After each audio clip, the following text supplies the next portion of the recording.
Hi everybody, when this camera focuses. Oh.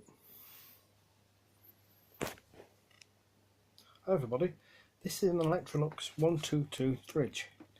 A mini fridge, it's very small, it's a tabletop fridge, also known as a beer fridge or wine cooler. These were used really in caravanning and hotels, but they became very popular for additional fridges for the home. It's got the Electrolux logo, 122. The top is quite worn, got a dent in the door, and it's about 3 foot tall. I've had this for many years. It works very well.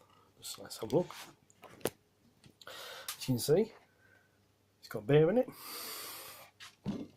It's also got a drip tray, and you can also make ice with it. It does have an ice tray there, which I don't have ice on, but it is quite an unusual old fridge, working very well, which isn't bad after 3 decades.